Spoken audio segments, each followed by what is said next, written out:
விளையாட்டுப் போட்டிகளில் சிறந்து விளங்கும் வீரர் வீராங்கனைகளை கௌரவிக்கும் விதமாக ஆண்டுதோறும் மத்திய இளைஞர் நலன் மற்றும் விளையாட்டுத்துறை சார்பில் கேல் ரத்னா விருது வழங்கப்பட்டு வருகிறது. அந்த வகையில் கடந்த 2024ஆம் ஆண்டிற்கான கேல் ரத்னா விருதை மத்திய அரசு அறிவித்துள்ளது. அதன்படி இளம் உலக செஸ் சாம்பியனான தமிழக வீரர் குகேஷுக்கு கேல் ரத்னா விருது அறிவிக்கப்பட்டுள்ளது. இதேபோல் இந்திய ஆண்கள் ஹாக்கி அணியை 2024 பாரிஸ் ஒலிம்பிக் மூலம் தொடர்ந்து 2வது முறையாக வெண்கலப் பதக்கம் வரை வழிநடத்தி சென்றதற்காக அதன் கேப்டன் ஹர்மன்பிரீத் சிங்கிற்கு கேல் ரத்னா விருது வழங்கப்படுகிறது.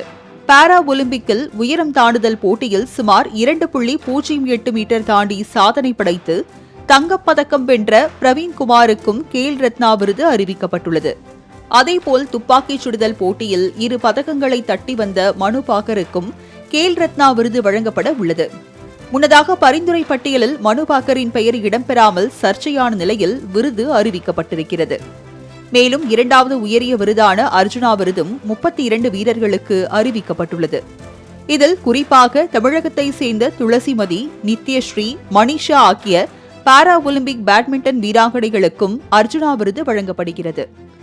மேலும் ஸ்குவாஷ் விளையாட்டில் சிறப்பான பங்களிப்பை வழங்கியதற்காக தமிழகத்தின் அபய் சிங்கிற்கும் அர்ஜுனா விருது அறிவிக்கப்பட்டுள்ளது.